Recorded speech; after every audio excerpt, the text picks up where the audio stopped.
going to hear from Janine Neske from the USDA APHIS Wildlife Services.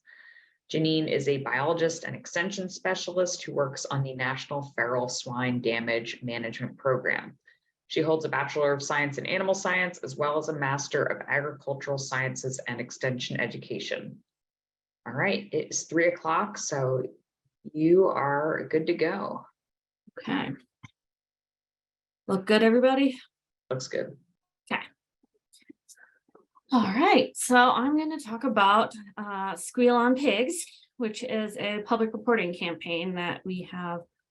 It's still in the works, so we don't have a whole lot of results to share just yet, but we are about to kick this thing off, so we're pretty excited about it. So first, just a little background. I know this group there's been a lot of plants and insect talk, but feral swine are an introduced and invasive mammal, which they have the extra complicating factor of human-assisted translocation. Basically, people want to move them for more convenient hunting opportunities. So we have people moving feral swine around, and we have genetic evidence to show that. And they're highly adaptable. So when someone does move them, they almost always can establish a population wherever they have been released. They're omnivores, they're intelligent, they have really high fecundity rates. Basically one of the ultimate invasive species. They actually cause about 2.5 billion in damage to agricultural resources annually. And this is not fully taking into account all the damage they can cause, because we have yet to be able to fully assess and measure damage to natural resources and other hard to measure types of damage. Just going to run through some slides of just to show you the true extent of damage that this critter can do. This is a cornfield. One sounder of pigs within a few hours could take down acres worth of corn. This is an interesting example of damage to an ecosystem. So this is out in the Ozarks in Missouri, way out there where they know that there is a very endangered species of orchid, and the pigs were rooting it up.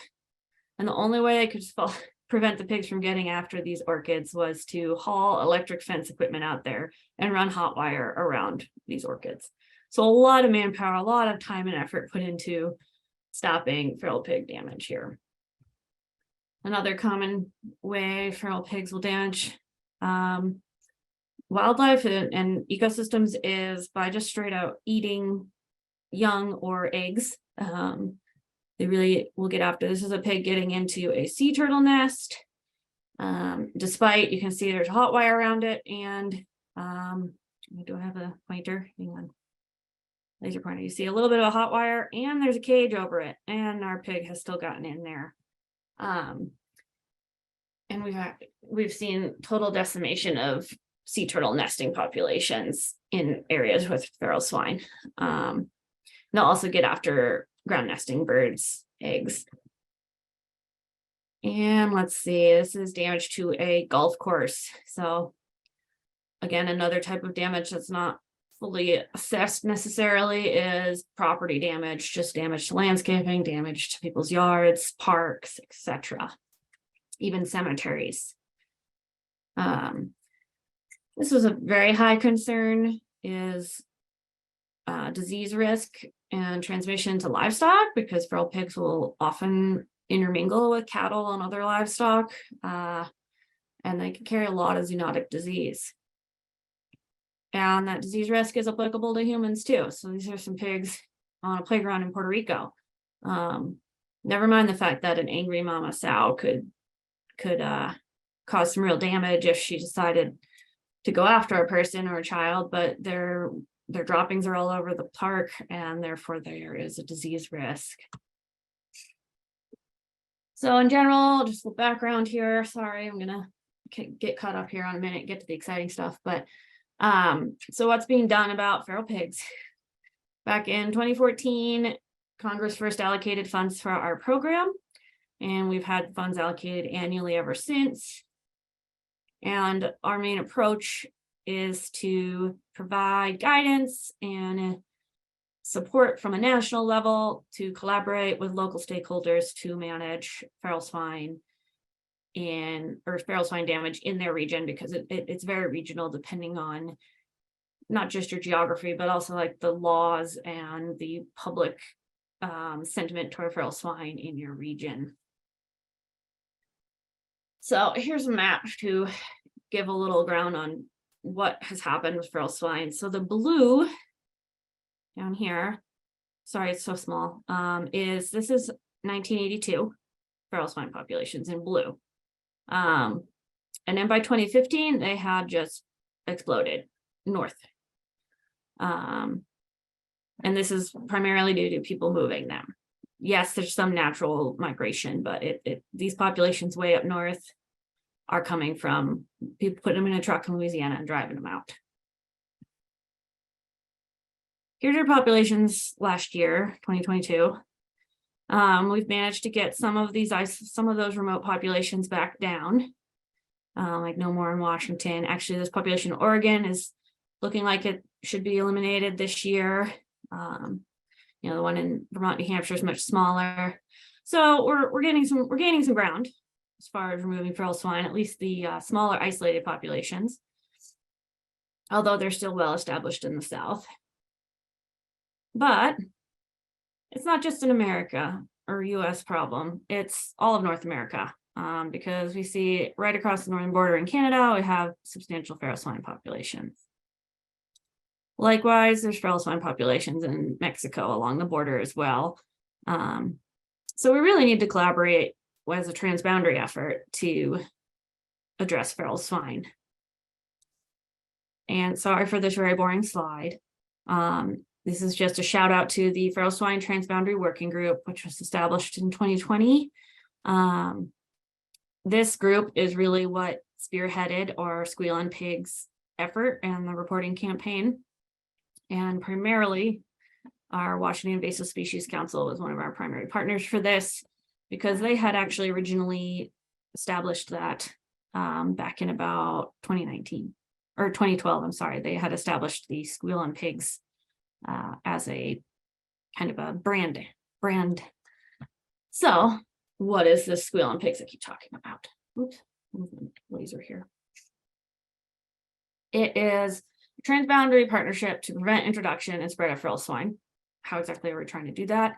Primarily through outreach, education, and this public reporting campaign.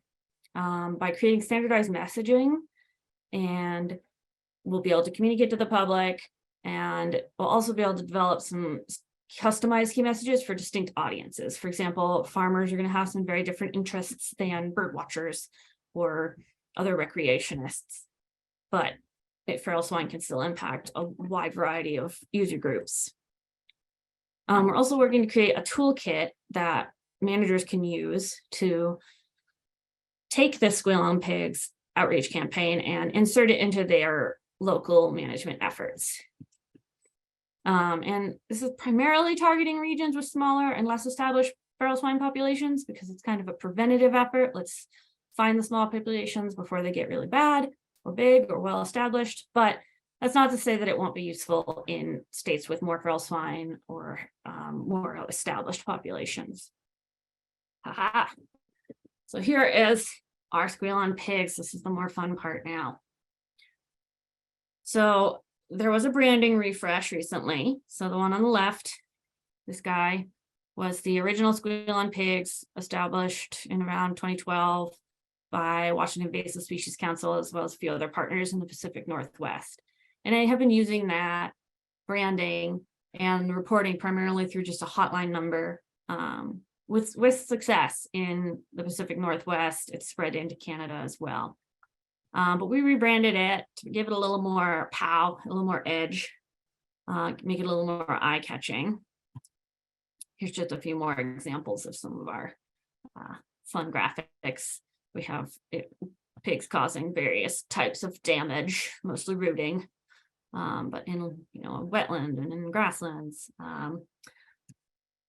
And we also made some space to create some pretty fun graphics that allow for more in-depth messaging. So we have, this is an example, so it's still in Latin over here, but we can customize the language on the side to really target certain types of damage and certain user groups that would be impacted by the types of damage. So this one needs to have, the stories being told in the image with the pathogens and the sick and dead cow, but we can also explain off on the side how feral swine poses disease risk to livestock. Similar to here, we have a wetland, a duck flying off. We also have, look at these little eggs that pig's heading right for.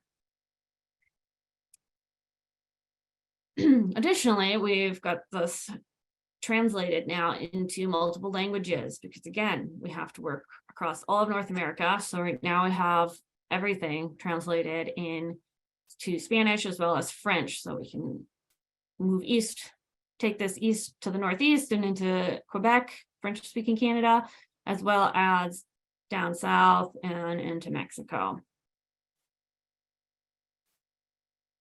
So some of the features of this campaign is a plethora of outreach templates. So we are going to be providing templates for use for local managers, whether they're state, federal, extension, whomever, they can download and utilize these templates for all sorts of things, everything from stickers to hats to brochures, etc. Along with all those templates, there's going to be some brand guidance, and that's just to help make sure that although we're spreading it wide and we want everyone to just pick it up and use it and integrate it into their programs, we still want to make sure that there's consistency. So we'll have some brand guidance to go along with it. Also in the works, we are going to establish a website that will work as, it'll allow for reporting on the web, but it will also be a bit of a directory to someone who remembers Squeal on pigs because it's catchy, can go Google that, find the site, and then be redirected to whatever applicable local for their state, province management group would be. And a mobile app, which is, guess what, powered by EDDMapS. That's why we're all here. So we're really excited to get this up and running. And we have some states that are ready to start piloting it. And now that we have the rebranding, we're going to try to get it rolled out here and see how it works in real life. So when you first open the app, you'll get to go scroll through a couple of little educational slides that'll just briefly summarize some of the types of damage from feral swine. So we get a little bit of education in there before we get people into the app. Then they can go ahead and report their sighting, or they can hit learn more. Learn more will bring you on to a bit of a directory to read up on other aspects of feral swine damage, find photos, find identification tips, things like that. But you can also still land right back on reporting a sighting. So the benefits of having a public reporting for feral swine is that we can quickly identify introductions, which can allow for quick removal. So if somebody sees somebody unloading a trailer of pigs off on the national forest in Idaho, where we don't have feral swine, we want to know about that so we can get there quickly and get them out of there before they get off into the woods and go ahead and establish a population. And this product can also be adaptable to be applied to a rapid response in the case of any foreign animal disease introduction. So ASF, or African swine fever, has been a bit of a concern lately because it was found in the Caribbean and it's never been in North America, but we don't want that here. It would decimate our trade. It would really damage our domestic pork production. So if there were ever a case and we needed to be able to isolate and locate sick feral swine, this app could be utilized for that. Mostly though, it gives the public a call to action surrounding feral swine. As it stands right now, we haven't really had much of one. They cause damage, they're bad, we don't want them. But giving the public something they can do about it, I think, can really help drive that message home and make people remember it. And increasing that accountability is a really important part, because like I said, a lot of times it's people moving them. So if the public has accountability and interest in the problem, they're more likely to talk their buddy out of going down to Texas to get some feral hogs to bring back to Nebraska just because they think it'd be fun to hunt them. So that is some of our, that's really it. I mean, this was quick. I saved a couple minutes here for some questions from anybody else here, but that is Squeal on Pigs in a nutshell, and keep an eye out for it. I think we will have a lot more happening around this in the next few months. So thank you. All right, thanks, Janine. I think we will go ahead and we will keep moving here, take advantage of that time.